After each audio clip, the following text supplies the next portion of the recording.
Bom, primeiramente, boa noite.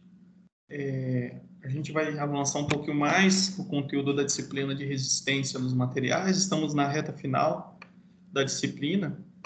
Então, hoje a gente vai estudar um pouquinho a respeito dos elementos que estão sujeitos à torção. Tá?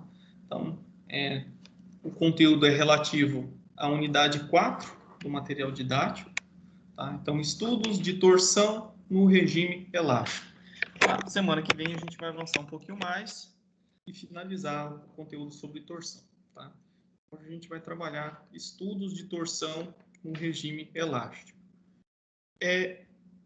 Onde a gente vê isso na prática, né? Então é muito comum, por exemplo, eixos de transmissão, por exemplo, aqui nós temos um trator, né? Nós temos um eixo de transmissão de torque aqui para algum dispositivo, para cortar a grama ou fazer a remoção de casca de alguma semente, alguma coisa assim.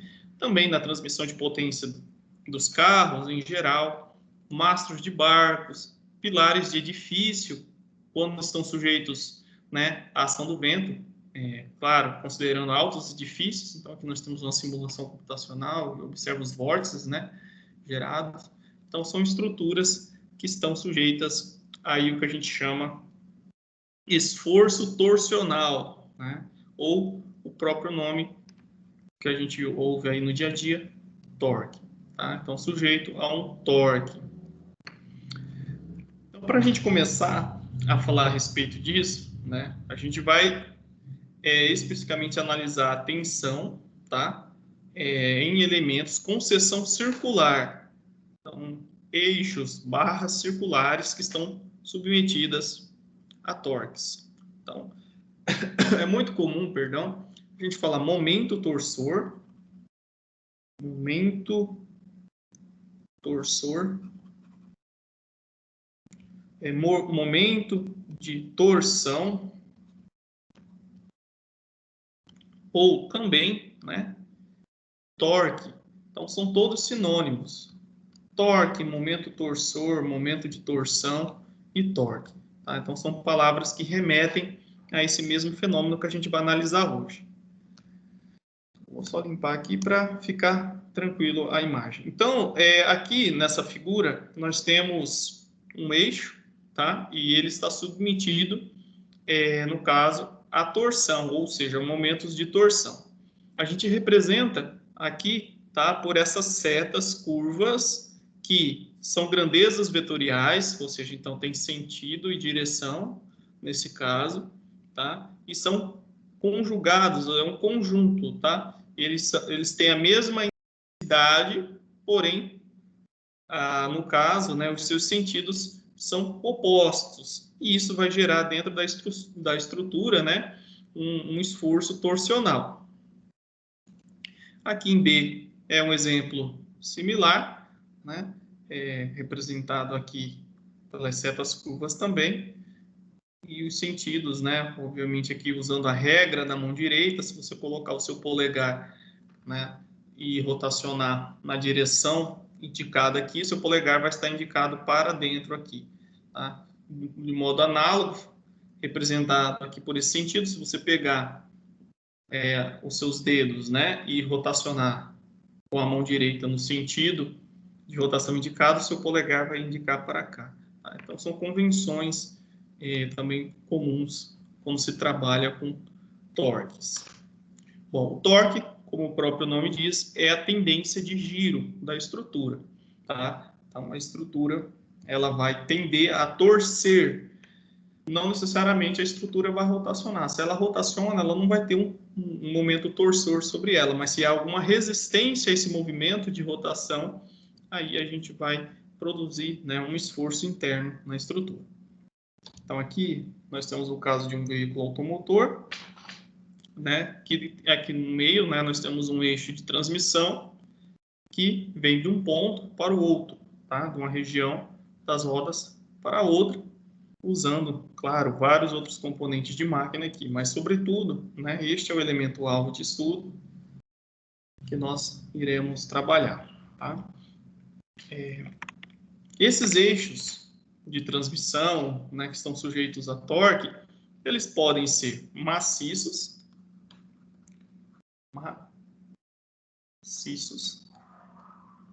ou vazados. Aqui no caso, né, nós temos eixos maciços, nós não temos como se fosse uma tubulação, né? Ou seja, vazado no seu núcleo. Tá? Mas a gente vai trabalhar com eixos maciços ou vazados. Para começar a interpretação, né, das tensões que agem dentro desse tipo de elemento, né? Então, quando o elemento está sujeito a um momento de torção, vai gerar internamente o que a gente chama de uma tensão de cisalhamento, né? Então, vai gerar essa tensão de cisalhamento. E para uma análise preliminar dessas tensões de cisalhamento, a gente vai considerar esse eixo aqui, AB, tá? Ele está sujeito aqui a esse esforço de momento de torção representado por essas setas curvas, tá? Elas têm as mesmas intensidades, como eu disse, porém, os sentidos de rotação são opostos entre si. O que a gente vai fazer? A gente vai fazer um corte aqui neste ponto C, tá? E a gente vai verificar o diagrama de corpo livre nesse ponto C, a partir agora dessas figuras que estão aqui, tá? Então, nós temos o segmento BC, aqui em cima, onde a gente está analisando, tá? E o que nós observamos nesse diagrama de corpo livre do corte, tá? A gente observa que nessa seção transversal onde a gente cortou aqui, essa área que está cortada, representada aqui, a gente tem as forças internas, que são forças internas de cisalhamento. Então, aqui são forças cisalhantes. São forças cisalhantes porque elas agem paralela, né, a essa área que é perpendicular ao eixo. Ela está paralela a essas faces. São esforços de corte, né? E essas forças, elas agem a uma distância ρ, ou seja, vou chamar aqui de ρ, até o eixo, né, da circunferência da seção transversal. Então, força DF, né, vezes ρ, a força vezes essa distância, né, vai gerar um torque infinitesimal, um torque pequeno, né? Se nós fizermos a integral disso aqui tudo em toda essa seção aqui, né, integrar todas essas forças aqui, a gente vai ter o torque aplicado aí na extremidade do eixo que a gente observa aqui, tá? Então, a integral dessas forças infinitesimais multiplicadas por essa distância aqui, que é perpendicular à sua ação, né? Fazer a sua integral em toda a seção, a gente vai obter, né, o torque total, que é o que é obtido aqui na extremidade. Então, isso aqui é uma relação matemática. A gente sabe o seguinte, né, que tensão de cisalhamento nada mais é que, no caso, né, uma tensão cisalhante local, nada mais é que a força DF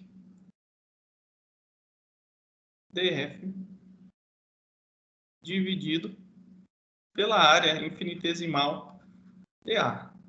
Se a gente isolar o nosso DF, que é a infinitesimal de força cisalhante, vai ser a tensão de cisalhamento multiplicada pela área dA. Então, dá para a gente pegar esse termo aqui e substituir nessa expressão anterior aqui. Tá? Então, isso eu vou fazer neste cantinho aqui da nossa apresentação. Então, vai ficar a integral, né, aqui do nosso torque. Então, vou colocar aqui entre parênteses. Então, a tensão de cisalhamento é igual a tensão de cisalhamento multiplicada pela diferencial de área, dA, tá? Então, é uma área pequenininha, multiplicada por ρ, que é a distância, né, da ação da força até o centro aqui, é igual ao torque. Então, nós temos essa expressão, tá? Apesar da gente conseguir correlacionar as tensões de cisalhamento, né, que vai ocorrer dentro de um eixo que está submetido a um torque, com essa equação aqui, a gente não consegue identificar como está a distribuição da tensão de cisalhamento aqui dentro, tá? Se ela aumenta do centro para a extremidade, se ela é máxima na extremidade, tá? Então, a gente não consegue. Então, para a gente entender onde vai haver as máximas tensões de cisalhamento, a gente tem que usar um sistema de análise que é de um eixo estaticamente indeterminado. O que é isso? Né? A análise dessas tensões, elas serão analisadas não pelos métodos que a gente chama métodos da estática, tá? Então, eixos estaticamente indeterminados. Vamos fazer aqui essa parte, aí vai entender o que seria essa análise, tá? De um eixo estaticamente determinado, que é aquele que não pode ser analisado pelos métodos de equilíbrio da estática. Ok. Então, para a gente fazer isso, temos esta figura aqui, tá? Que a gente vai compreendê-la, né, a partir dessa análise. O que eu quero que a gente entenda é que as tensões de cisalhamento que ocorrem dentro de um eixo ou de uma barra, elas não ocorrem apenas em um único plano, tá? Então, se a gente aplicar um torque, vai provocar tensão de cisalhamento que acontece perpendicular ao eixo, tá? Da barra também. Então, aqui nós temos esse elementozinho infinitesimal aqui, né, que é como se fosse uma seção de corte da nossa barra, tá? Então, nós temos aqui nós temos o eixo. Então, a gente pegou um pedacinho aqui, né? Ele tem essa dimensão que vai até o centro aqui. Então, a gente tira esse pedacinho e faz a sua análise. Então, a gente observa que as tensões, elas acontecem, né, nas faces perpendiculares ao eixo. O eixo da barra está aqui, ó. Né? Então, nós temos tensões cisalhantes neste plano e tensões cisalhantes neste outro plano, tá? Não ocorre apenas em um único plano. E para a gente entender melhor e visualizar como isso acontece, temos essa estrutura completa aqui, mas é uma barra, né, em que ela é constituída por tiras, tá? Então, foi formada uma barra com várias tiras aqui, que estão representadas aqui. Não é um eixo maciço, tá? Então, colocou-se várias tiras aqui e foi feita algumas marcas, tá? Nessas tiras que estão posicionadas da barra. Se a gente aplicar um torque nessa estrutura, então um torque para cá e outro torque para cá, a gente vai observar o quê? Né? Que essas marcas, né, elas vão se deslizar e as tiras também vão se distorcer, né, de forma, né, que vai criar essa deformação em torno do raio da circunferência da nossa seção transversal. Tá? Então, não vai ser uma deformação retilínea, né? A gente percebe que é uma curvatura aqui ao longo desse eixo e do raio da seção transversal. Então, isso aqui representa, né, que há uma deformação que acontece, tá? Não somente em um único plano. Então, a gente tem essas deformações que acontecem neste plano, né, que são perpendiculares ao eixo da barra. Então, a partir disso, a gente consegue compreender, né, que há uma distribuição de tensão dentro da estrutura e a gente precisa de uma equação que demonstra isso. Tá? Na realidade, a gente não tem essas tiras aqui, né? O material do eixo ou da estrutura é coeso, é homogêneo. Mas sempre vai haver essa tendência aqui de deslizar, tá? De deslizamento que acontece entre isso aqui. É como se a gente fatiasse o nosso eixo em vários pedacinhos, né? E quando a gente observa a torção, essas fatias elas se distorcem, né? À medida que a gente aplica essas tensões. Então, nós temos tensões torsionais, né? Que vão gerar em planos longitudinais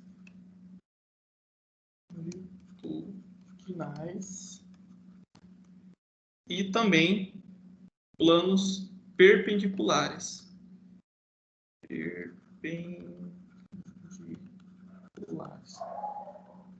Longitudinais quer dizer que ao longo do eixo, ó, se a gente pegar essa barra aqui, ó, ao longo do eixo, ela tem essa deformação, né? Ou seja, causa uma deformação longitudinal e também, porventura, tensões longitudinais. E quando nós analisamos essa porção menor aqui, a gente percebe também que há tensões que são em planos perpendiculares, ó, formam um ângulo de 90 graus com relação ao eixo, né, no caso do eixo da barra. Então, acontece em dois planos. Vamos entender isso agora em termos de expressões que vão nos ajudar a projetar eixos e dimensionar e entender as tensões. Bom, quando a gente aplica o torque, né, na estrutura, de tal forma que as tensões que vão acontecer na estrutura permanecem abaixo da tensão de escoamento, vou colocar as expressões aqui. Então, a gente está trabalhando, né, no que a gente chama de regime elástico. Se a gente aplica um torque T na estrutura, esse torque T vai gerar uma tensão de cisalhamento, tal, aqui representado. Essa tensão de cisalhamento, ela gera, né, tensões no material, e essas tensões de cisalhamento são menores que a tensão de escoamento da estrutura, né? Ou de cisalhamento devido ao escoamento. O que a gente observa? Quando a gente trabalha com tensões abaixo do escoamento, a gente viu que as tensões da barra, elas vão produzir deformações elásticas, né? O material não vai se deformar de forma permanente. Então, por isso que nos nossos projetos, até o momento, a gente vai trabalhar sempre no regime elástico, porque nós não queremos uma deformação permanente. E quando nós trabalhamos com deformações elásticas, ou que se encontram, né, com tensões abaixo do limite de proporcionalidade, a gente usa a lei de Hooke, né? A lei de Hooke. A lei de Hooke relaciona tensão e deformação do material. Então, aqui no caso, né, para as tensões e deformações de cisalhamento, nós temos que, pela lei de Hooke, diz que a tensão de cisalhamento ela é proporcional à deformação e, né, que no caso são deformações resultantes do cisalhamento, e ao módulo de elasticidade torsional do material. Então, se a gente fosse analisar um diagrama tensão-deformação sob tração, né, que é o que a gente fez no ensaio do laboratório, aqui no caso é a nossa deformação, né, aqui a nossa tensão de cisalhamento, e aqui é a região que a gente chama região linear elástica, ou seja, e aqui, ó, vou arrumar essa curva.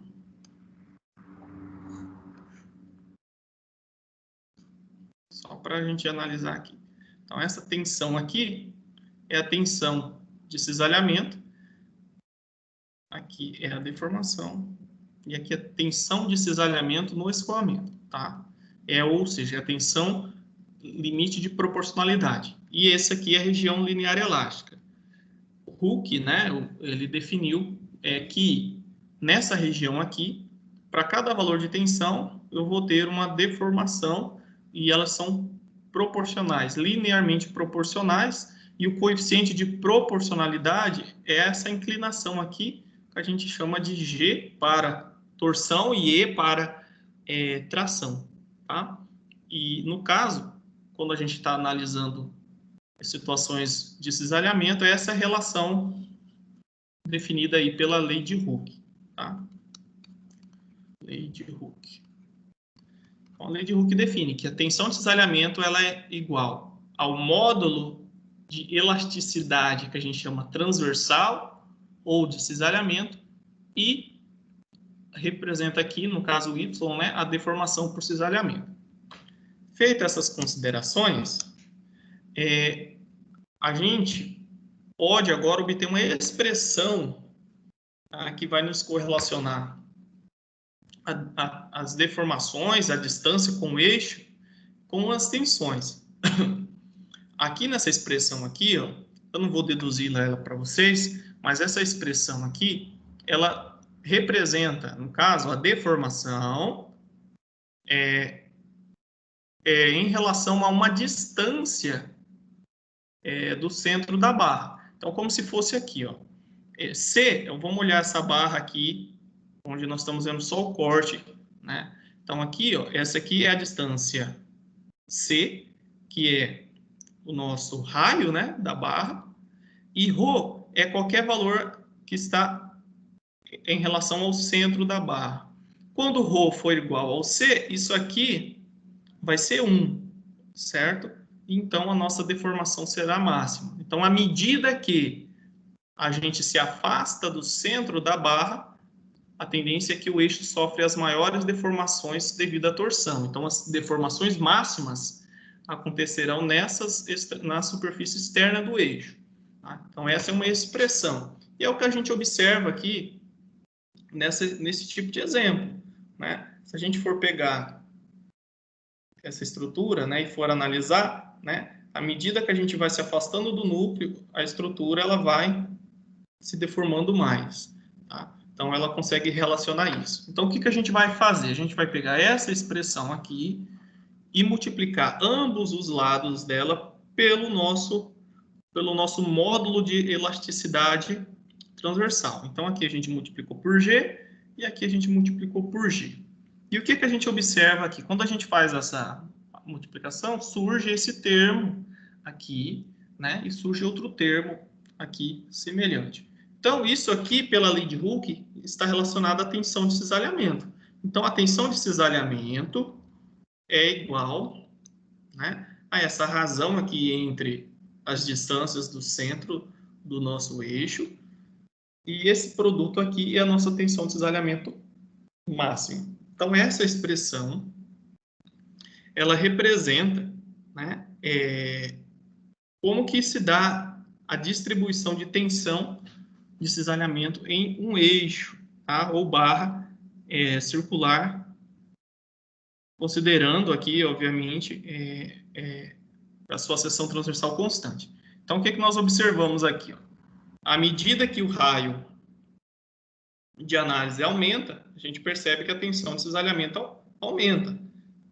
Tá? Vamos entender de outra forma. Então, aqui, ó, C é o raio do nosso eixo, né? E ρ é uma distância intermediária.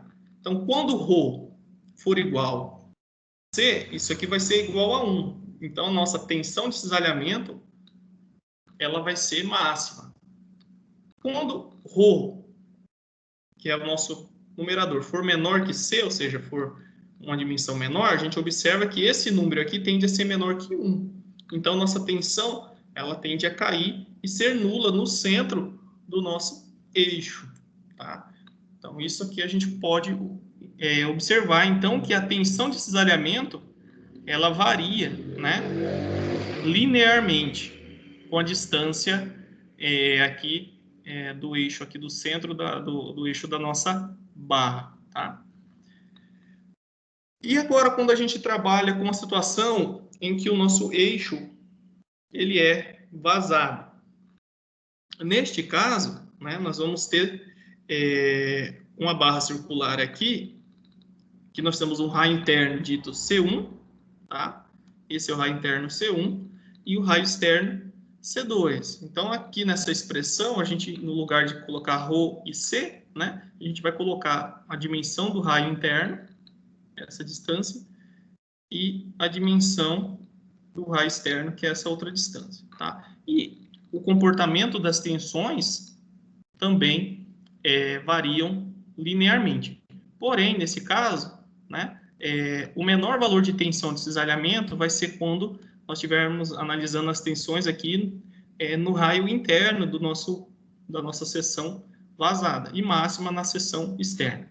Então, as tensões de cisalhamento, né, devido à torção, são máximas, no caso, na superfície externa e mínima, né, no caso, no raio interno de uma seção vazada ou nula, né, no centro da seção, no caso de um eixo cheio, tá? De seção cheia. Temos outras expressões de projeto que, com base nas relações anteriores, né, a gente tem a relação que a gente viu, que a tensão de cisalhamento ela pode ser obtida através do integral, né, que a gente sabe que o torque ele é igual, né? Vou só reescrever a expressão. O torque ele é igual a integral de ρ vezes tensão de cisalhamento dA. Tá? Isso aqui a gente reescreveu, acho que foi bem aqui. Então, foi feita essa dedução, né? Então, se a gente pegar essa mesma expressão aqui e substituir aqui dentro, né, e fazer as devidas manipulações, a gente vai chegar nessa expressão aqui, ó, que são fórmulas para o cálculo da torção no regime elástico. Então, vai surgir o torque, vai surgir uma propriedade característica da geometria, que é o momento, isso aqui é o momento polar de inércia. O momento polar de inércia, ele representa fisicamente, né, uma resistência, tá? Uma resistência do eixo, da viga, à torção. Tá? É uma característica geométrica da seção transversal, não depende da composição do material, do módulo do cisalhamento, é apenas uma característica geométrica. É como se fosse o momento de inércia para estruturas que estão sujeitas a cargas axiais ou de flambagem, tá? Então, nesse caso, o momento polar de inércia ele é uma propriedade geométrica importante para o eixo sob torção. Então, nós temos aqui que o torque máximo ele é obtido por essa expressão, onde o torque máximo não, a tensão de cisalhamento máxima, ela é em função do torque, C é o raio, então o torque máximo vai ser calculado quando a gente usa o valor do raio do eixo, né, dividido pelo momento polar de inércia da seção transversal. E a tensão de cisalhamento para qualquer distância aqui, né, em vez de usarmos o raio, a gente vai usar o ρ, que é uma medida, né, a uma distância qualquer do eixo. Se eu quiser saber essa distância, eu pego essa dimensão e insiro aqui, tá? Só para vocês anotarem, é que assim, como a gente vai trabalhar com seções circulares, o nosso momento polar de inércia, como ele é uma característica geométrica da estrutura, né, ele, para uma seção circular cheia, ele é obtido por π, na verdade é meio, meio vezes π, vezes C a quarta. Lembrando que C é o raio da seção. Então, para uma seção cheia e para uma seção vazada, a expressão é bem similar, só que agora fica em função dos raios internos e externos. Vai ser meio de π. Aqui, no caso, deixa eu arrumar para a notação ficar correta. C2 a quarta menos C1 a quarta. Tá? Lembrando que C2 é o raio externo e C1 é o raio interno. Tá? Então, essas são as características geométricas da estrutura. Só para lembrar, o torque ele tem unidade de Newton por metro, tá? No sistema internacional. O C é o raio, então tem unidade de comprimento. Vamos usar sempre as unidades do sistema internacional. E o momento polar de inércia, ele tem unidade de comprimento também, a quarta. Aqui vai ser metros a quarta.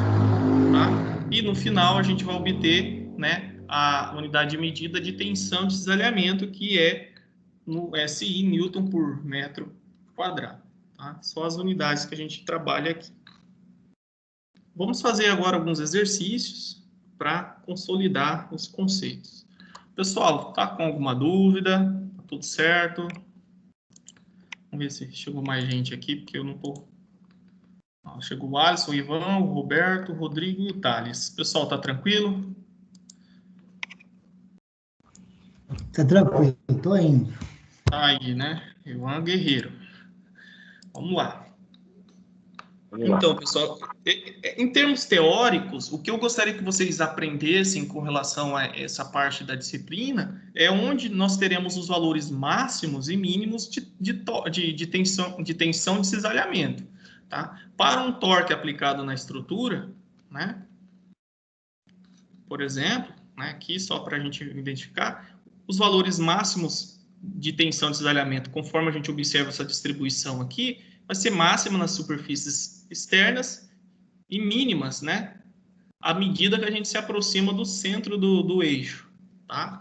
E as deformações também seguem esse mesmo comportamento. Onde nós temos a máxima deformação, nós teremos a máxima tensão por causa dessa relação aqui, tá? Então, as tensões variam, né, de forma proporcional à distância do eixo, né, linearmente, né, em relação à distância do eixo, assim como as deformações variam em relação a essa distância da extremidade externa do nosso eixo também. Tá? Tudo são em função dessa distância. Para praticar, eu trouxe alguns exercícios, mas eu gostaria que vocês aguçassem a curiosidade, né, e lessem o capítulo, no caso aqui é o capítulo 5 do Hibbeler, que é um autor de resistência dos materiais, muito importante para todos os estudantes de engenharia. Ele fala a respeito, nesse capítulo, da análise de torção. Tá? Além dos outros tópicos do curso, numa linguagem bem interessante, tem vários exercícios. Às vezes vocês querem se aprofundar mais, revisar. Então é importante ter esse livro na biblioteca de vocês, tá? Que é um livro muito bom e vocês vão usar tanto em resistência dos materiais quanto em resistência dos materiais avançados, esse material. Então, seguindo aqui, vamos para um exercício. Esse exercício aqui ele foi tirado do livro do Beer, que é outro autor importante. Beer Johnson, outro autor importante da área de resistência dos materiais. Então, o que ele traz para a gente? Uma barra circular vazada de aço tem 1,5 metro de comprimento. Aqui. E ela é uma seção vazada, então tem os diâmetros internos e externos, conforme a gente observa aqui. Ó, diâmetro externo 60 milímetros, diâmetro interno 40 milímetros.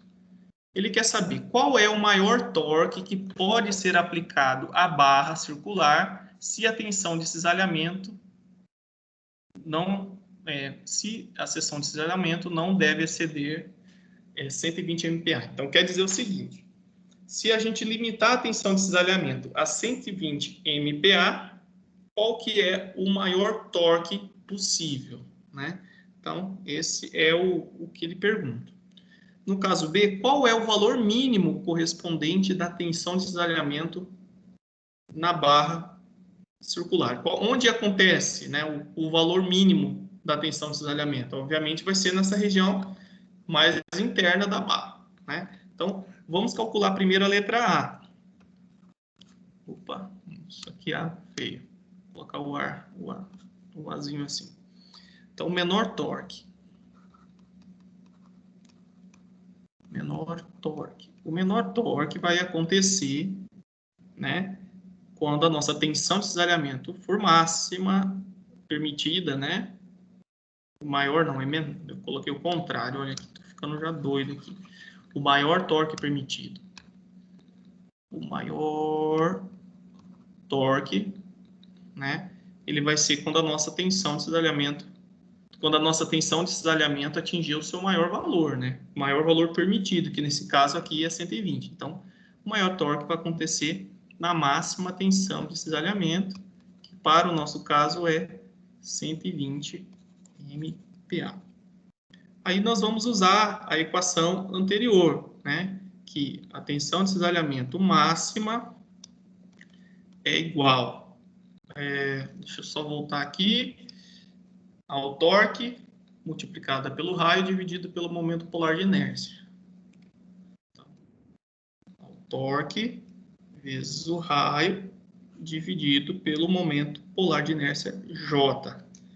Como eu quero o torque, eu vou isolar dessa expressão aqui. Então, vai ficar o torque é igual a tensão de cisalhamento máxima multiplicada pelo momento polar de inércia. E esse termo aqui vem para cá dividindo, então vai ficar dividido por C, que é o raio da nossa seção aqui. Bom, como nós temos uma estrutura que ela é vazada, a gente precisa calcular esse momento polar de inércia aqui, J, dessa seção. Tá? Então, vamos calcular ele aqui. O J, né, para uma seção vazada, é meio de π vezes C2, a quarta. C2 aqui é o raio externo, né?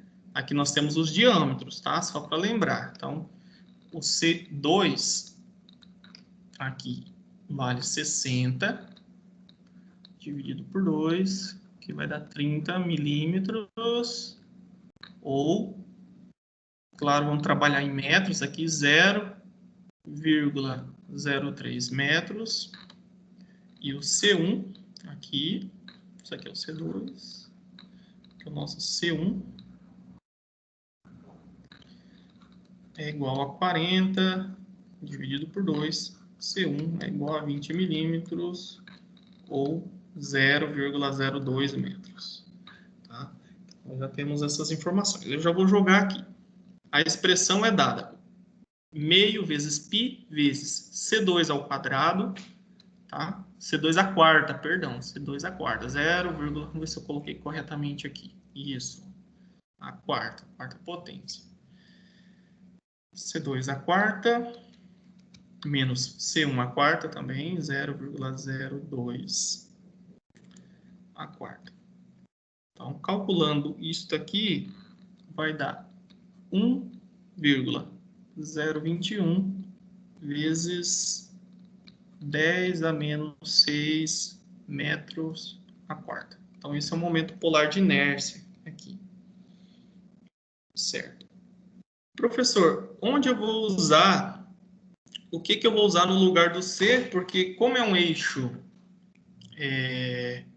vazado, aqui nós só temos um C, né, nesse caso. Aí a gente tem que entender o que ele quer, né?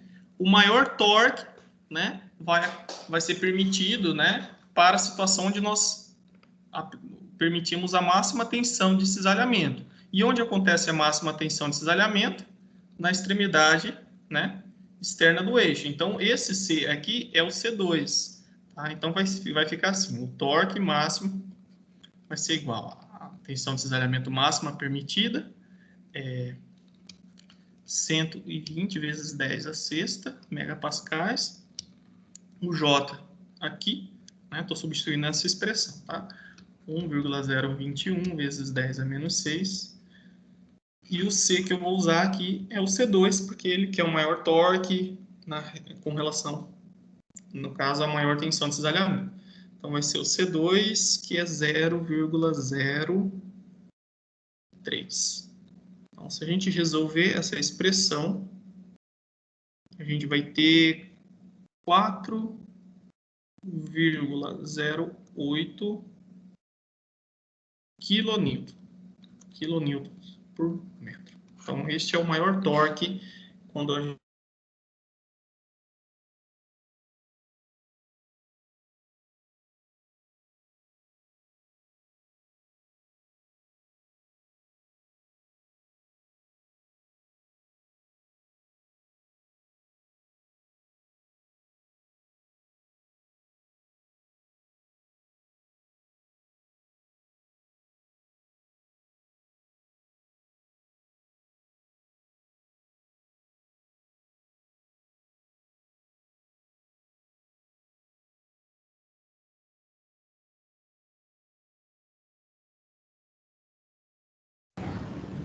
Olá, alguém me ouve?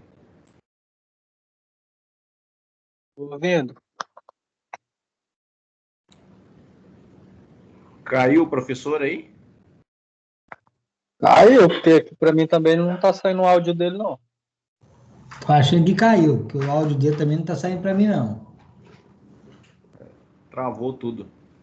Provavelmente ele caiu.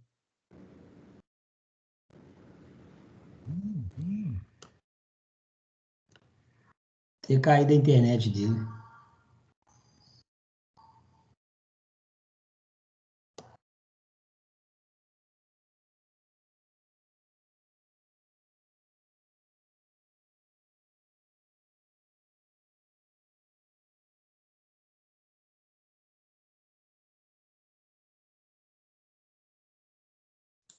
E pessoal, a internet acabou caindo aqui. Vocês estão conseguindo me ouvir novamente?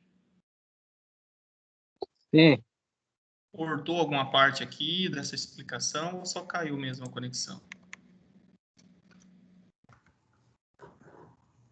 só caiu mesmo. Então tá. Então, se gravou certinho, vocês dizem que está tudo certo, então é isso. A primeira resposta é essa, tá? Aí ele quer saber o valor mínimo da tensão de cisalhamento nessa barra. Aí, para esse caso, a gente vai usar aquela expressão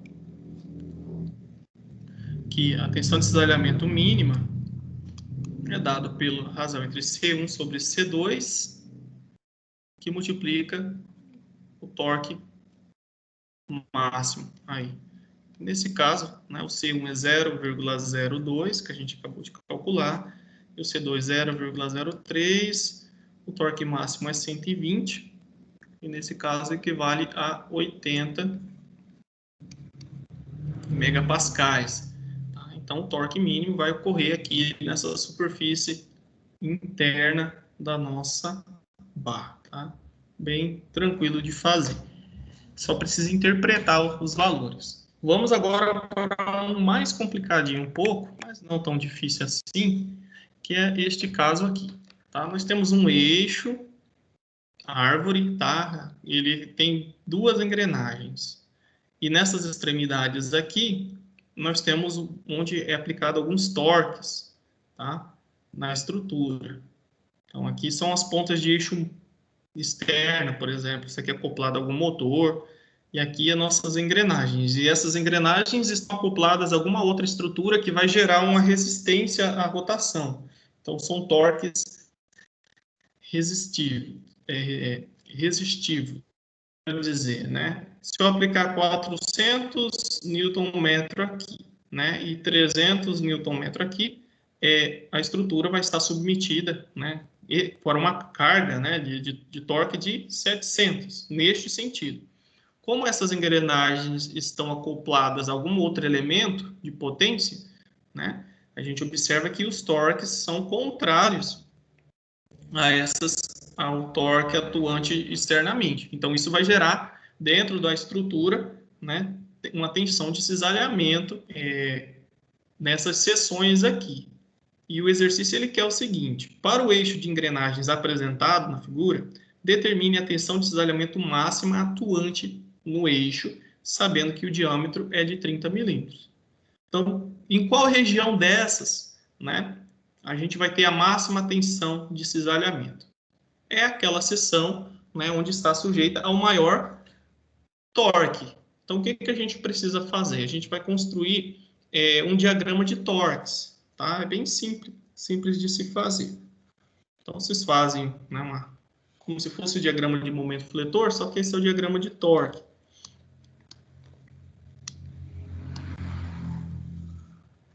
Aqui é o nosso torque.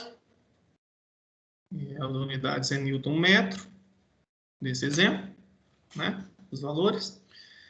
A gente vai começar a representar da direita para a esquerda.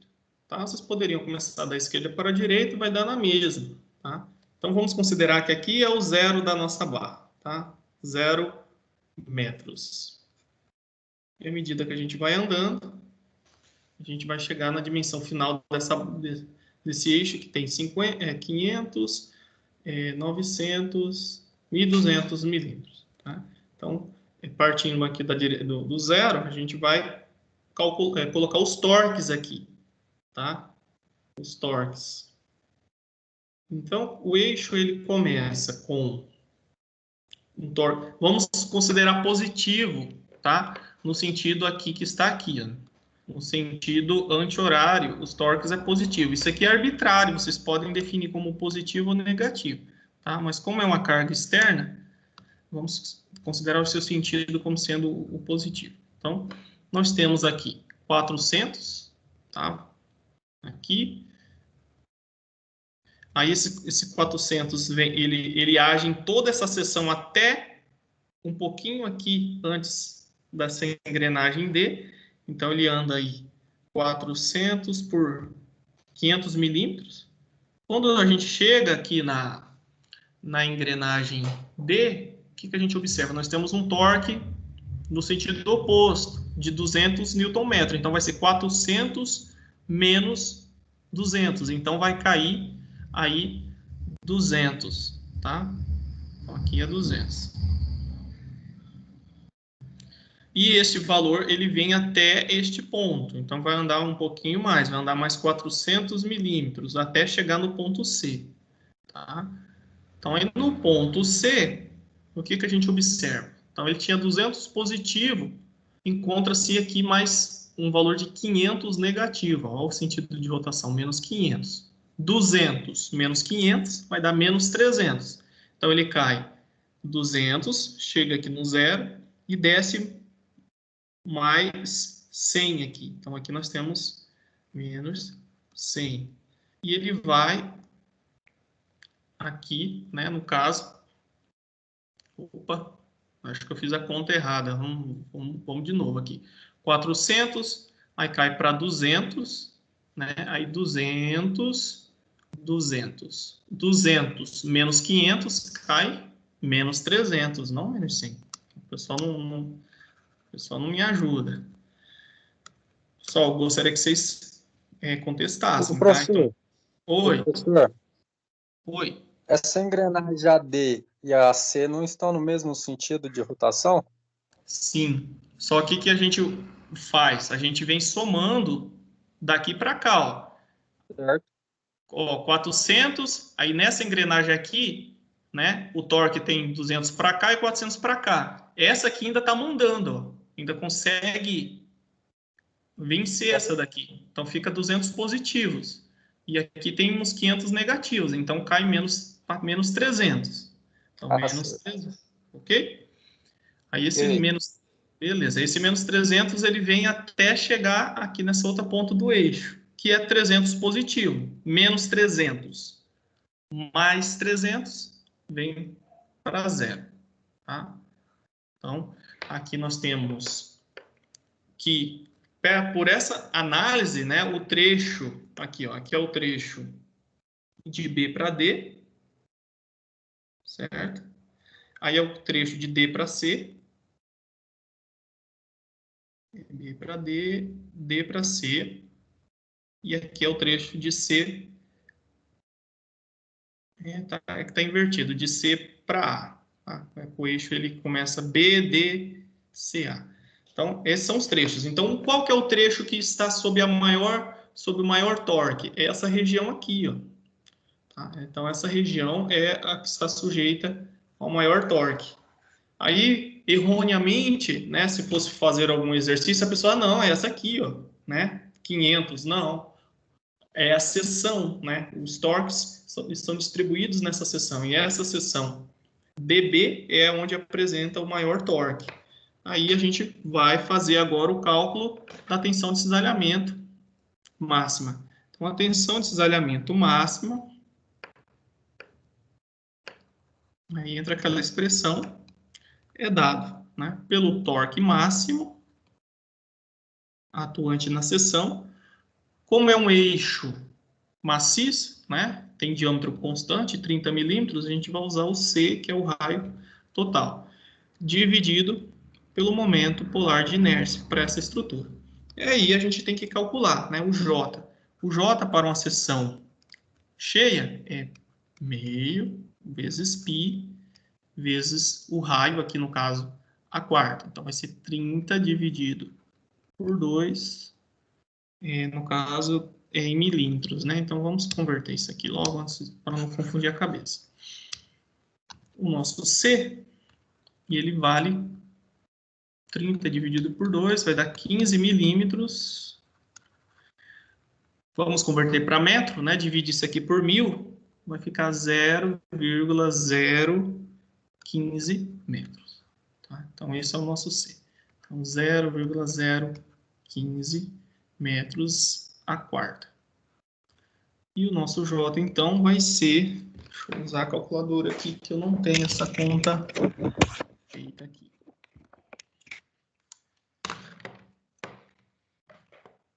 0,015 a quarta vezes π vezes meio. Deu 7,952 vezes 10 a menos 8 metros a quarta. Tá? Então, esse é o nosso valor do nosso momento polar de inércia. Agora, a gente calcula, né, a tensão de cisalhamento máximo. Vai ser o torque máximo, aqui, 400, o nosso C, 0,015, e o nosso J, de 7,952 vezes 10 a menos 8. Isso aqui vai resultar uma tensão de cisalhamento de 75,5 vezes 10 a sexta newton por metro quadrado, ou, né, 75,5 MPa. Essa é a resposta. Então, pessoal, quando tiver uma situação onde nós temos vários elementos atuando aqui, gerando torque, faça o diagrama de torques. Vocês podem começar tanto daqui quanto daqui para cá, o que for mais conveniente. Então, vocês consideram a distância zero, né, e vai fazendo a representação. O torque, ele atua constante, como nós temos aqui torques que são concentrados, então ele atua de forma constante na estrutura. Chega numa descontinuidade, ou seja, onde encontra outro torque, você faz a soma ou a subtração de acordo com os sentidos e vai representando aqui na forma de degraus, tá? Valores positivos para cima e negativos para baixo. Então, o maior valor representado é esse valor aqui, que está sobre essa região BD. Pode acontecer de alguns exercícios solicitarem qual que é o maior torque atuando, né? Qual que é a seção que está sujeita ao maior torque, tá? Então, tem que olhar bem com calma isso aí. Este exercício aqui, vou fazer outro exercício também, e depois a gente vai corrigir os exercícios da aula anterior. Espero que vocês tenham feito, tentado fazer ao menos, para conseguir aproveitar ao máximo na hora da resolução. Então, nesse exemplo aqui, nós temos um eixo de diâmetro externo de 1,25 polegadas, então é um eixo vazado, a gente já observa aqui, né, pela imagem, e um diâmetro interno de 1 polegada. Ok. Se for submetido aos torques aplicados conforme mostrado, né, então nós temos esses torques aqui, trace a distribuição da tensão de cisalhamento agindo ao longo da linha radial. A linha radial é essa linha a linha radial, na verdade, é essa linha aqui, né, que está em relação ao raio. Linha radial e linha axial, tá? Só para não confundir. Radial, a linha que age paralela ao raio. Linha axial, paralela ao eixo, tá? Então, ele quer saber como que é a distribuição da tensão de cisalhamento ao longo da linha radial dentro da região EA. Então, ele está querendo saber só aqui, ó, só nessa região EA do eixo. Ele diz o seguinte, que os rolamentos lisos, aqui nós temos dois mancais, né, em A e em B, não resistem ao torque. Então, nesse caso, a gente vai fazer a distribuição de torques para esse eixo também. Eu vou fazer aqui em cima, tá? Então, vamos considerar aqui como zero, tá? E aqui como a distância máxima do nosso eixo. Ele não citou as distâncias, né? Mas, sobretudo, aqui é o nosso comprimento final, x máximo. Então, a gente tem aqui, vamos considerar nesse sentido aqui positivo, tá? Então, nós temos 1.500, vou usar uma caneta de outra cor, preta. Então, nós partimos aqui de 1.500, aí vai até este ponto C aqui, onde é 2.100, né? Então, 1.500 menos 2.100 vai cair para menos 600, né? Vai cair aqui para cá. Aí a gente caminha até o ponto aqui. Então, menos 600 age em toda essa região e aqui a gente encontra 600 positivo. Então, vai ser de menos 600, aí sobe 0. Tá? Então, essa é a distribuição de torque. Seção EA. Aí vem aqui A, B, que são pontos, né? Mas essa seção EA, aí de A para C está sujeita à mesma ação de torque. Tá? Então, EA, vamos chamar isso aqui de ponto F. EA até F. Então, esse é o diagrama de torques. Ele não quer saber o que está acontecendo aqui nessa região, ele quer somente nessa seção aqui, EA, e realmente é onde está, né, o maior torque sendo aplicado. Então, por isso que o exercício pede. Ele quer a distribuição da tensão de cisalhamento. A gente vai desenhar um eixo vazado aqui, no esboço. Tentar desenhar aqui o melhor que eu posso. Então, aqui é o nosso... Vou usar a canetinha vermelha. O nosso diâmetro... Medir assim.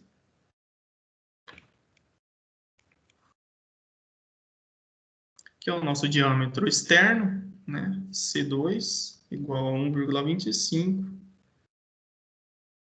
E aqui o nosso diâmetro interno.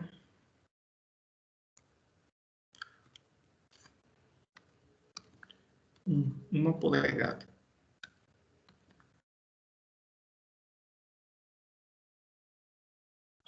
Uma polegada. Nosso C1, né? C1 igual a 1 polegada. Essa é a representação. Então, ele quer a distribuição de tensão. Então, para a gente calcular a distribuição de tensão, a gente tem que saber quais são os valores do torque que age neste ponto, que é o mínimo, e o valor do torque que age nesse ponto, que é o máximo.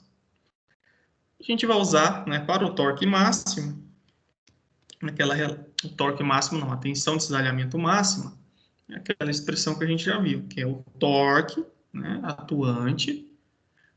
No caso, é o torque que age nessa seção é de 1.500 libras por polegada, multiplicado, né, pelo raio, que no caso é o torque máximo, a tensão de cisalhamento máxima, perdão. Então, a gente vai usar o C2 aqui. Isso aqui dividido por 2, lembrando que isso aqui é a metade. Então, vai ser C2 dividido pelo momento polar de inércia dessa seção. E para o torque, eu confundo torque com tensão de cisalhamento, perdão, pessoal. A tensão de cisalhamento mínima, que é aqui dentro, a gente vai usar... A gente pode usar a mesma expressão aqui, só que aí a gente substitui o valor por C1, tá? Pode ser feito também dessa forma. C1 dividido por J. Ou vocês podem usar aquela expressão anterior, que o torque, a tensão de cisalhamento mínima é C2 sobre C1 vezes a tensão de cisalhamento máxima. Qualquer uma dessas duas aqui está válida, tá? Então, pode ser quanto uma quanto a outra, vai ser a mesma coisa. Mas vamos usar essa aqui só para fins de espaço mesmo. Vamos primeiro calcular o momento polar de inércia para uma seção vazada. Nesse caso aí, nós temos meio de π, o C2 a quarta, então vai ser 1,25 dividido por 2, vai ser 0,625 a quarta. O C1 aqui é meio, né? Então vai ser 0,5 a quarta. estou trabalhando com os valores em polegada, tá? Então, aqui está tudo em polegada, aqui libras por polegada também.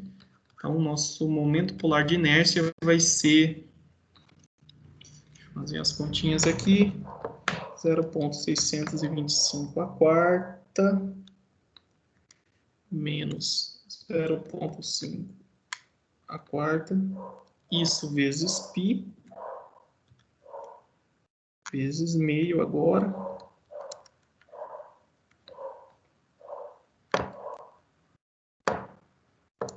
deu 0,566 polegada a quarta. Então, esse é o momento polar de inércia. Se a gente substituir os valores aqui, então, 1.500 libras vezes 0,625 dividido por 0,566. Vou fazer aqui novamente, aqui 1.500 novamente, agora 0,5, 0,566. A gente vai ter aqui, neste caso, a tensão de cisalhamento máxima vai ser de 6,62 KSI, e aqui vai ser 5,3 KSI. O que é KSI? É a unidade de tensão no sistema inglês, né? Sistema americano, na verdade. É libra por polegada, quilolibra por polegada ao quadrado, tá? Então, a gente vai ter a unidade de libra por polegada ao quadrado, como isso aqui vai dar, está multiplicado, né, por 10 ao cubo, então vai ser utilizado o termo KSI, né? Tá? Quilolibra por polegada ao quadrado. Então, esse é o termo. Então, a tensão de cisalhamento máxima, ela vem de 5,3 aqui, né, no centro, essa região mais central, e vai distribuindo, né? Ele se distribui de forma que nessa extremidade externa vai ser máxima. Então, se a gente fosse fazer um desenho, deixa eu despoluir aqui em cima, como ele quer uma distribuição, só vou tentar esboçar aqui. Então, basicamente, vai ser algo assim, né? Opa, não tão íngreme aqui. Agora ficou bonito.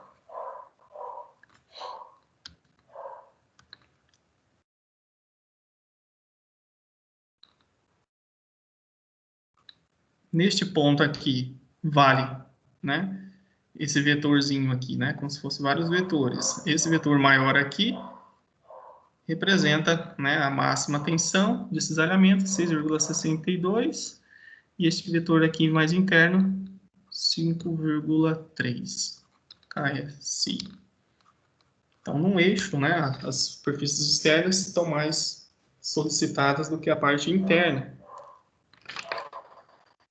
Para um fim de trabalho, né, mecânico, na hora de fazer algum reforço, algum tipo de adaptação, né, leva em consideração esses aspectos da distribuição de tensão. Pessoal, ficou com alguma dúvida? Tá tranquilo? Posso continuar?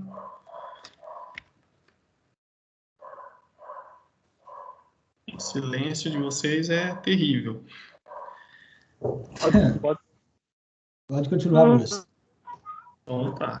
Pessoal, ó, eu deixo como atividade para vocês fazerem ao longo dessa semana, até o início da aula que vem, 2 exercícios, tá? Lá na seção 4.1, vocês têm um exercício 2 e 3 do livro, tá? Lá do livro didático, que fica no ar, vocês baixam ele. Lá na seção 4.1, tem 2 exercícios de revisão. É só um exercício-chave para vocês praticar o conteúdo da disciplina, tá? Para não ficar só com o assunto da aula aqui, porque eu sei que de uma semana para outra, muita coisa se perde aí se a gente não trabalhar nesse período, tá? Nós temos a mente que ela é falha, tá? Então, vou resolver vocês... Oi? Não entendi. Bom, não, não entendi o que disse. Eu deixei 2 exercícios na aula passada. O exercício 1 são três questõezinhas dentro de um exercício, né? A gente trabalhou na semana passada estado plano de tensões, né? O que seria o estado plano de tensões? É quando a estrutura está sujeita, né, a um carregamento que a gente chama em duas direções assim do sistema, né, ortogonal. Então nós temos x e y e temos o eixo z, que é um estado triaxial ou tridimensional. Chapas finas, cascas, estruturas finas, né, como placas, geralmente quando não há uma tensão que age na dimensão da estrutura, então nós desenhamos aqui, por exemplo, uma chapa, né, ela é muito fina, a ponto de que não há carregamento que age, né, ao longo da sua espessura. Aí, nesse caso, aí teríamos um estado tridimensional de tensões. Tá? Então, nós trabalhamos com estruturas bidimensionais, né, nesse caso. Ou fazemos algumas aproximações em estruturas que são tridimensionais, né, na verdade não tem isso, estruturas planas, mas fazemos algumas aproximações considerando que não haja nenhuma tensão perpendicular, ou seja, somente tensões paralelas às suas superfícies. E aqui nós temos alguns elementos que representam o estado plano de tensões em alguma estrutura qualquer, tá? E esse exercício ele pede para a gente desenhar um ciclo de Moore, que descreve cada um desses estados aqui, tá? Por convenção, né, a gente diz que as tensões que entram no plano, ou seja, são paralelas a essas faces, né, desse elemento, são tensões normais. Entrando no plano, são tensões de compressão, que tende a comprimir. E quando saem do plano, são tensões normais também, porém de tração. Aquelas tensões que agem paralelas a essas faces desse elemento, que representa o estado de tensão em um ponto da estrutura, são as tensões de cisalhamento. Quando a gente analisa essa face aqui, tá, para as tensões de cisalhamento, a gente sempre pega a face direita. Se a setinha estiver para cima, a tensão de cisalhamento é positiva, tá? E as tensões de cisalhamento geralmente o valor é indicado no encontro desses dois vetores aqui. Então, vamos obter o ciclo de Moore para cada um desses estados de tensão. Pegando o caso A aqui, a primeira coisa que a gente precisa fazer é definir os valores, tá? De sigma x, o valor da tensão que age em x, o valor da tensão normal que age em y e a tensão de cisalhamento que age no plano x, y. Tá? Aqui é o nosso plano x, né? A direção x que está sobre o eixo y. Tá? Qual que é o valor de sigma x? Né? Nós temos aqui 800 agindo, né, positivo, que é de tração. Então, 800 megapascais, quilopascais. E sigma y, nós temos uma tensão de menos 600, porque, né, está comprimindo, menos 600 kPa. E nós não temos nenhuma tensão de cisalhamento que age nessas faces. Quando não há, o seu valor é zero, tá? Então, a gente tem essa informação. Qual que é o primeiro passo para plotar o ciclo de Moore, né? Lá da aula anterior. A gente primeiro precisa definir um sistema cartesiano de eixos, tá? Então, nós fazemos grosseiramente aqui um eixo, né? Onde esse eixo vertical a gente traça os valores de tensão de cisalhamento e no eixo horizontal as tensões normais. Positivas para cá, né? Que são de tração, e para cá as de compressão. Ok. Definido esse sistema aí de coordenadas, a gente vai definir os pontos. O primeiro ponto para plotar uma circunferência é o seu centro, tá? Onde se encontra o centro do círculo de Moore? O centro do círculo de Moore sempre vai estar localizado ao longo do eixo das tensões normais, tá? Por quê? Onde as tensões normais onde não há tensão de cisalhamento, né? É o centro do eixo do círculo de Mohr. Ok. Qual ponto? Aí entra o conceito de tensão média, né? A tensão média é a soma das tensões σx mais σy dividido por 2. Então, a tensão média, nesse caso, vai ser 800 mais menos 600 dividido por 2. Então, a nossa tensão média, que é o centro do círculo, vou colocar aqui já o centro. Opa.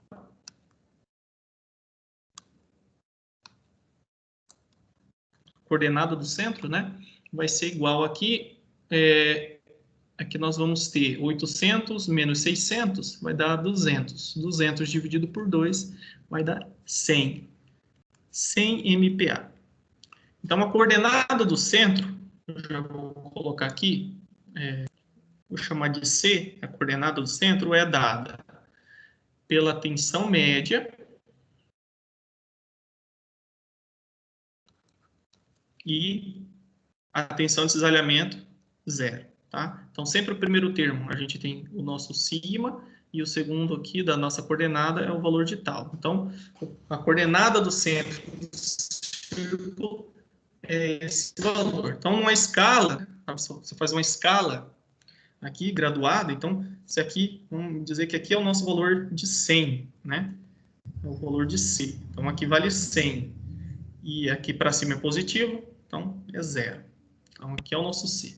E o segundo aspecto é a gente tem que definir a coordenada aqui, onde o nosso θ, que é a nossa orientação aqui, ela é igual a 0 graus. Tá? E para a nossa coordenada de 0 graus, a gente tem que pegar os valores aqui. Ó, tá? A gente vai chamar uma coordenada A. A coordenada A que vai dar a extremidade externa do nosso círculo. Ela é em função, tá, da nossa tensão σx e do valor de tal xy. É a coordenada em que a orientação do nosso sistema aqui, de estado de tensão, é nula. Então, quanto que vale o nosso σx? Vale 800. E por coincidência, né, nosso tal xy, ele é nulo. Então, se aqui tem 100, né, eu vou tentar colocar aqui pequenininho, aqui tem 100, 200, 300, 400, 500, 600, 700, 800. Então, aqui é o nosso ponto A. Tá? Quando a gente une do centro até o ponto, a gente vai ter o quê? O raio, né? O centro do círculo até o ponto é o raio. Então, essa distância aqui, ó, é o raio do círculo. É um raio. Então, a gente vai ter que fazer a revolução desse desenho. Então, quando a gente pega um compasso certinho, né, posiciona aqui a ponta metálica e o grafite aqui e revoluciona, a gente tem um círculo. Eu já fiz isso, tá, para não ficar muito torto. Então, aqui a coordenada C, né, que vale 100, e desse ponto até este é o raio. Como o raio ele está bem caracterizado, a gente já sabe o seu valor. Ó. Se daqui até aqui tem 800, né, que foi o que a gente fez anteriormente, e desse ponto aqui do centro até essa extremidade é o raio, então 800 tira esse pedacinho, vai dar 700. Então, nosso raio é 700. 700 o quê? kPa. Se a gente estender isso aqui para cá, ó, a gente vai ter o valor da nossa tensão máxima de cisalhamento. Tá? Então, o valor da tensão máxima de cisalhamento é igual ao próprio raio, que nesse caso, né, é 700 kPa. O exercício ele só pede isso, né? Mas a gente pode obter algumas outras informações. Quais são as tensões normais máximas? São esses valores aqui das extremidades. Ó. Aqui nós temos o nosso sigma 1, que vale 800 kPa, que é essa distância daqui até aqui. E aqui nós temos outro valor, ó, que é o nosso sigma 2. Sigma 2, não dá para a gente olhar assim no olhômetro e falar porque não está graduado aqui, né? Mas a gente sabe que a tensão principal 2 é dada pela tensão média menos o valor do raio. Então, a tensão média foi de 100, né? O raio, 700. Então, a nossa segunda tensão principal é de menos 600 kPa. Então, o que a gente observa nesse ciclo de Moore? Que o elemento estrutural ele está submetido a um estado de tensão, tá? Em que a sua máxima tensão normal positiva, ou seja, de tração, é de 800, e a sua menor tensão normal, ou seja, uma tensão normal de compressão, de menos 600. Porém, a estrutura, por mais que nós não tenhamos aplicado nela uma tensão de cisalhamento, a estrutura, mesmo assim, ela está sujeita a um cisalhamento, uma tensão cisalhante de 700 kPa. É bem intuitivo como a gente obtém esses valores, né, pelo ciclo de Moore. Vamos fazer o caso B aqui para pegar o jeito, né? Então, a gente começa primeiro desenhando o sistema de coordenadas arbitrário, tá? Vou apagar aqui e fazer mais para cá. Então, como a gente só tem cargas compressivas, aqui supõe-se que a nossa estrutura vai estar a sua maior parte para cá, para a parte negativa do eixo. Então, deixa só um pedacinho para cá, tá? Que é o nosso tal. Então, a tendência é que o ciclo de Moore se posicione mais para essa região.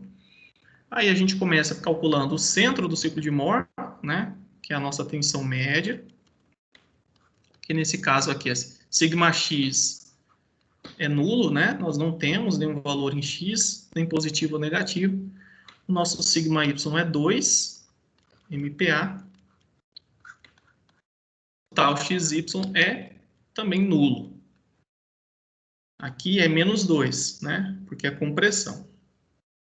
Então, é 0 mais menos 2 dividido por 2, que é a nossa tensão média. Então, nós temos menos 1 MPa. Então, a coordenada do centro vai ser menos 1 MPa e 0. Né? Sempre está localizado no eixo normal aqui, né, das tensões normais. Então, se a gente fizer aqui uma representação, vamos colocar aqui MPa. Então, vai estar aqui menos 1. Tá? Que é o nosso centro do eixo. Vale menos 1. Aí a segunda parte, né, é definir a coordenada A onde o nosso θ, aqui ele está a 0 graus de orientação. Então, a nossa coordenada A, que vai dar adjacência é o nosso sigma x, nosso tal xy. Nesse caso, a nossa coordenada A vai ser 0, 0, 0. Ou seja, o ponto aqui vai ser na própria origem, né? Então, nosso A vai estar aqui. Então, depois que a gente define isso, a gente liga o centro até a origem, e essa aqui é o nosso raio do ciclo de Moore. Aí, fazendo a rotação aqui, a gente vai ter todo o ciclo de Moore compreendido nessa região aqui, tá? Eu trouxe aqui o exemplo já feito. Eu só multipliquei por... na verdade, esse exemplo aqui está certinho, é que ele coloca um separador de vírgula aqui. Então, aqui é o nosso raio, 1, né? E a gente faz a revolução e tem um ciclo de Moore. Então, a tensão de cisalhamento máxima é igual ao próprio raio, né? Se a gente estender aqui, é sempre isso, pessoal. Então, a tensão de cisalhamento máxima é igual ao próprio raio do círculo. Então, aqui é o nosso valor de tensão máxima, que é de 1 MPa. A tensão principal sigma 1 é 0, né? E a tensão principal sigma 2 vai ser a tensão média, que no caso aí deu menos 1, mais o raio, certo? Tensão média, aqui, que deu menos 1, mais o raio do ciclo de Moore, menos, na verdade, é menos, para o caso sigma 2 é menos, tá? Ó, sigma 1 é a tensão média mais o raio. Que nesse caso aqui, a tensão média vale menos 1 e o raio vale 1. Que no caso deu 0. Coincide com o ponto aqui. A tensão principal 2 é a tensão média menos o raio. Então, vai ser menos 1. O valor do raio é positivo, né? Menos o valor positivo vai dar menos 2. Que nesse caso aqui. Tá? Por simetria, a gente já sabe. Se daqui aqui tem 1, né? E daqui vai ter 2. Né? 2 raios. Tá? Feito isso. E para finalizar, vamos para esse caso aqui, ó. Seguimos a mesma coisa, tensão média. Vai ser, no caso aqui, ó, nós só temos tal x, y, que vai ser positiva, vai valer 20 MPa. As demais são nulas, ó, nós não temos sigma y nem sigma x. Então, a tensão média vai ser 0, tá? Porque vai ser sigma x mais sigma y dividido por 2. 0 mais 0 dividido por 2 é 0, tá? Ponto A, ele é um valor de sigma x e de tal xy. É essa coordenada aqui. Então, sigma x é 0, o nosso valor de tal xy é 20. Então, nós temos a coordenada. Fazendo a plotagem do ciclo de Moore, a gente vai obter isso aqui, ó. Tensão média. Nossa tensão média foi igual a 0, ou seja, o centro do ciclo de Moore é neste ponto, né? E o ponto A deu, né, 0 e 20, foi o que a gente acabou de fazer aqui. Então, x vale 0, então está nesse ponto, e o y vale 20. Então, aqui é o nosso ponto A. Tá? Então, aqui é o nosso ponto A. Se a gente ligar, a gente tem o raio. Então, o raio é este. Revolucionamos e temos o ciclo de Moore. Como a gente percebe, o ciclo de Moore está centrado no sistema aqui, né? Então, esse tipo de ciclo de Moore, ele caracteriza um estado, né, onde nós temos uma situação de cisalhamento puro, né? A estrutura está submetida a um cisalhamento puro. Aqui nós temos casos combinados, né? Aqui nós temos compressão pura, né? Porque o ciclo de Moore está totalmente à direita. Isso aqui é um caso misto, né? De tensões compressivas e de tração, tá? É bem importante olhar o ciclo de Moore e identificar o tipo de estado de tensão que ele está submetido. Aqui a tensão sigma 1 e aqui a tensão sigma 2. Por simetria, a gente sabe que sigma 1 vai valer 20, né? Porque o raio vale 20, tá? Finalizamos a primeira, vamos fazer agora a última, que eu deixei para vocês. Pessoal, vocês conseguiram fazer essas atividades? Tentaram ao menos? Quem que não fez ou quem que fez, pode falar. Professor, eu não tive tempo não, que eu tive que viajar, mas vou treinar ela aí essa semana. Vou treinar, pessoal. Essa eu não tentei não. Ok. Então vamos voltar aqui. Opa, acabou caindo aqui. Espero que a conexão não trave. Aqui. Vamos lá. Então, esse outro aqui, a gente tem o seguinte. Para se dimensionar o material necessário a ser utilizado na superfície de um avião, deve ser determinadas as tensões principais para o estado de tensão, apresentado na figura. Determine também as tensões na seção A. Então, para a gente compreender, a gente vê uma superfície, né, da fuselagem de um avião. É uma estrutura fina, né? Então, a gente pode fazer uma aproximação para um estado plano de tensões. E o que a gente faz no estado plano de tensões? A gente sabe que dentro do material, né, as tensões elas variam de acordo com a direção. Então, a gente pegou apenas este ponto aqui da estrutura. Tá? Um ponto bem pequenininho e trouxe para cá. Analisando o todo, né, a gente percebe que este elemento infinitesimal do avião ele está submetido a esse tipo de carregamento. Ó. Então, nós temos o nosso sigma Y igual a 50 megapascais. O nosso sigma X é negativo, ó.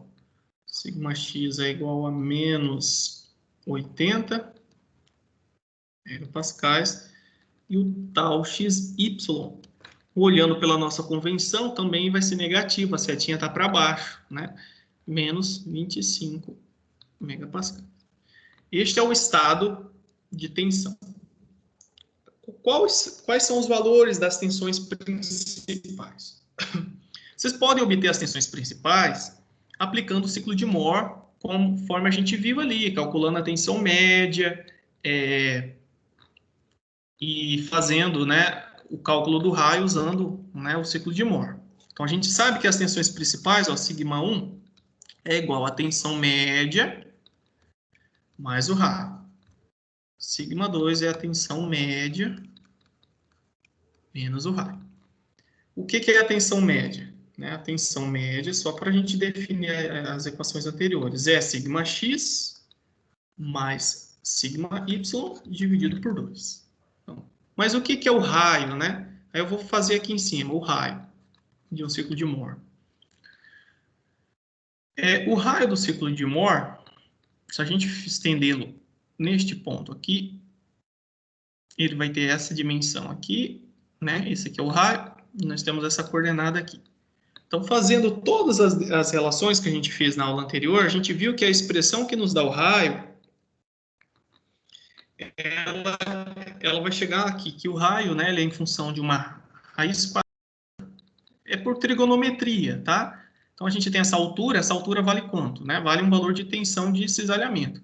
E essa dimensão vale um valor de tensão normal. Mas, sobretudo, a gente chega que o valor do raio, né, por trigonometria, é dado por sigma x menos sigma y. Isso aqui dividido por 2 ao quadrado. Então, essa distância aqui, ó, vale isso aqui, ó, tá? Então, o quadrado a soma dos quadrados dos catetos é igual ao quadrado da hipotenusa. Eu só passei a raiz para cá. Então, essa aqui é essa dimensão aqui. Mais essa distância aqui ao quadrado, que é o valor de tal xy ao quadrado. Então, essa é a expressão que se a gente jogar aqui, a gente vai ter uma fórmula que vai nos dar o valor de sigma 1 e sigma 2, que são as tensões principais. Então, vocês podem construir o ciclo de Moore ou usar essas relações aqui que eu trouxe para vocês. Deixa eu ver se eu trouxe. Acabei não trazendo.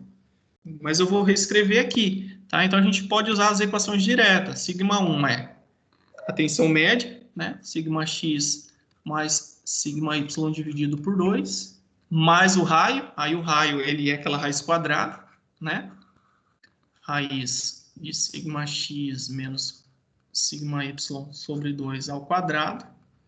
Aí mais o valor de tal xy ao quadrado. E o sigma 2, perdão, é igual isso aqui, só que aqui só muda o sinal, né? Fica negativo. Então, a gente não precisa construir o ciclo de Moore quando o exercício só quer saber as tensões principais. Então, se eu jogar os valores que estão aqui nessa expressão, eu vou encontrar, né, calculando corretamente, obviamente, as tensões principais, que nesse caso, a tensão sigma 1 deu 54,54 PA, e o sigma 2, jogando aqui, porém agora com o sinal negativo, o menos aqui, né, deu menos 84. Menos 84,64 MPa. Tá? Então, esses são os valores das tensões principais.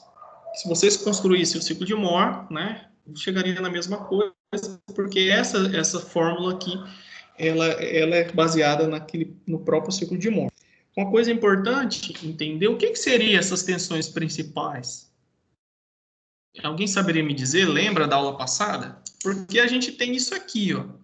Um carregamento de 50 de tração, um de menos 80 e uma tensão de cisalhamento de menos 25. O que seria essa tensão principal? Alguém lembra? Vale 100 pontos quem responder certo, sem consultar na internet.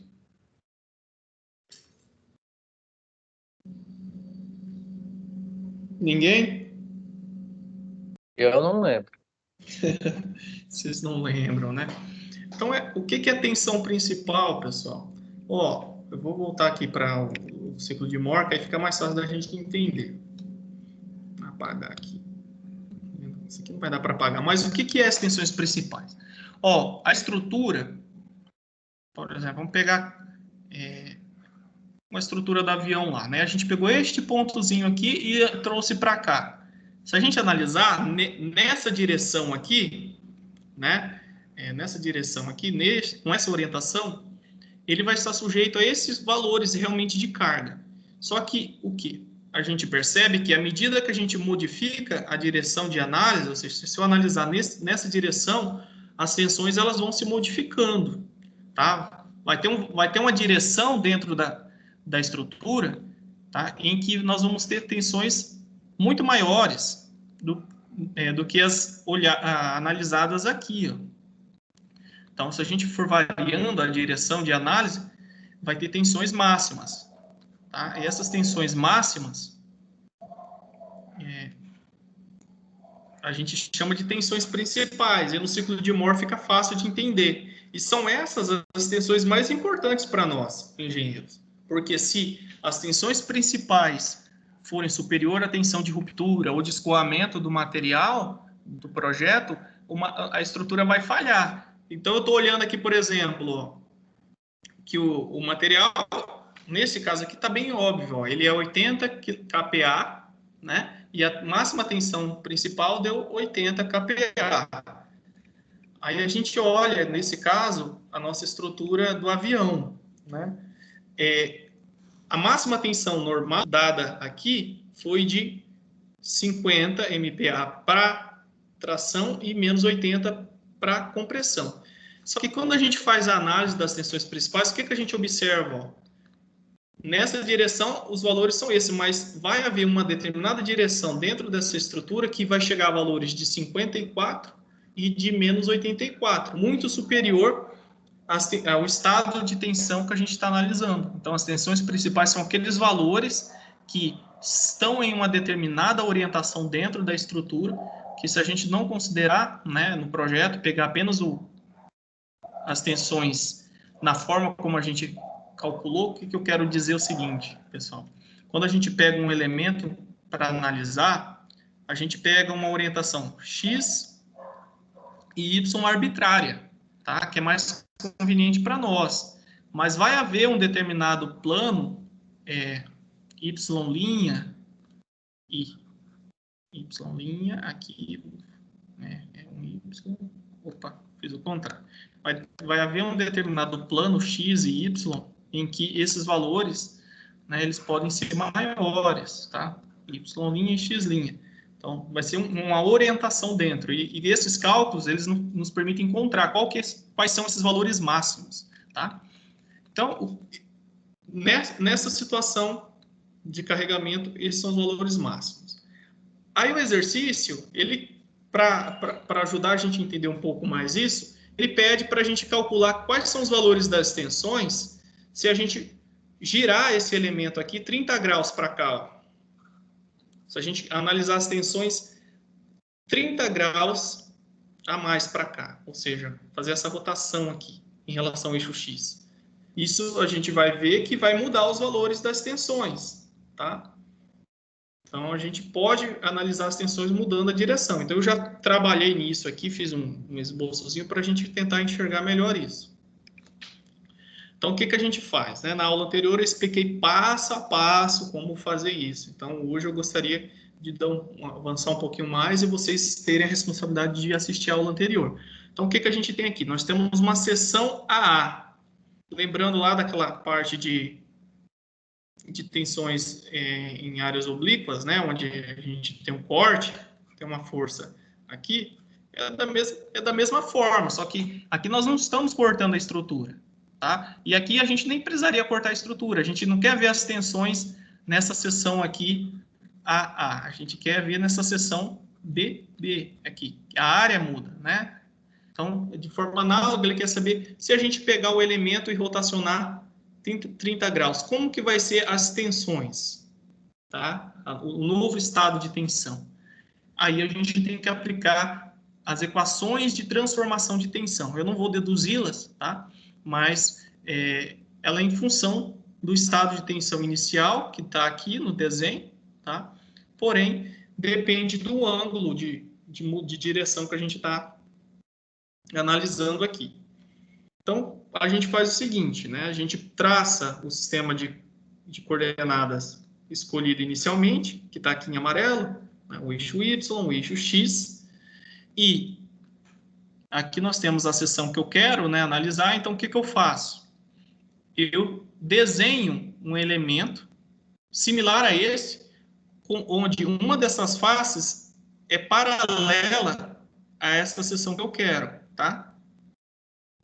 E trago isso aqui para cá. Pode fazer esse desenho ou não, tá? Eu estou fazendo um modo mais amplo. Aí a gente vai desenhar no seu centro, né, um novo sistema de coordenada, x e y, y' e x'. Então, eu desenho aqui paralelo a essa face, uma das faces do meu elemento infinitesimal, e no sistema, um novo sistema de coordenada, tá? O que a gente observa, né? Agora, eu quero saber qual que é o valor de θ, e tudo isso que eu estou fazendo é para saber o valor do θ aqui, não é esses 30 graus que eu vou jogar aqui, tá, pessoal? Esses 30 graus está com relação a esse eixo X aqui. Então, eu tenho que fazer uma alteração nisso. Ok? E o que eu pego, né? Depois que eu faço essa transposição, eu desenho aqui, ó, no centro aqui, um eixo, que é o nosso eixo X', né? Paralelo a essa face também. Eu poderia fazer isso aqui ou só isso aqui que eu estou fazendo, tá? Só desenhar um eixo X agora paralelo à seção que eu quero e um eixo Y, né? Linha aqui. Então, eu desenho um novo sistema de coordenadas, certo? E eu verifico o ângulo aqui, complementar. Então, isso quer dizer o seguinte, o que eu fiz, na verdade, né? Eu saí daqui, tá? Nesse caso, eu saí daqui e fiz a estrutura girar, na verdade, para cá, ó, tá? Eu virei para cá, rotacionei para cá, tá? Então, a estrutura rotacionou para cá. Quanto que vale esse ângulo aqui? Esse ângulo aqui vale 30 graus, tá? 30 graus.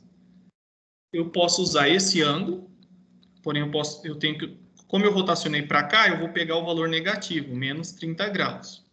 Ou eu posso pegar este ângulo aqui de cima, que é o complementar dele, tá? Que eu posso chamar de θ também. Eu posso pegar o complementar. Eu sei que, analisando aqui o meu sistema de coordenadas, ó, novo, tá? Se eu sei que eles são ortogonais, ou seja, tem 90 graus entre o y e o x, e se aqui eu tenho 30, quanto que vale esse resto aqui? 70. 70 não, 60, perdão, já estou ficando tonto já. 60 graus. Então, ou eu uso o meu θ igual a menos 30, porque eu rotacionei a estrutura para cá, tá? Ou eu pego o valor de 60, que é o seu complementar. Aí, o que eu faço? Eu substituo os valores de sigma x, sigma y e o ângulo de 60 aqui, no caso é o dobro, tá? Ó, 2 vezes, então 2 vezes 60 ou 2 vezes menos 30 e calculo. E eu vou obter os novos valores de tensão que agem nesse elemento. Que para esse caso, né, vai ser igual, o sigma x' novo vai ser menos 4,15 MPa. O outro, aqui o novo sigma y vai ser 43,79 MPa. E o nosso tal XY, não, inverti a resposta, tá? Só substituir os termos, tá? Eu não vou reescrever aqui. Meu sigma y deu menos 47,5. E o tal xy deu 43. Então, se a gente analisar o estado de tensão com essa orientação nova, a gente percebe que os valores são totalmente diferentes, né? Totalmente diferentes. Eu vou apagar aqui o desenho só para a gente ver as tensões originais. Ó.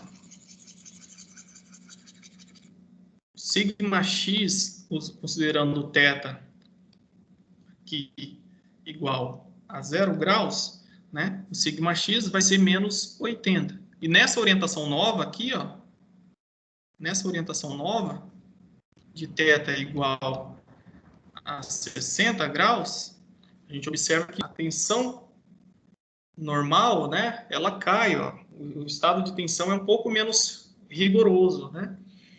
E o sigma y, que era 50, agora ele passa a ser menos 47.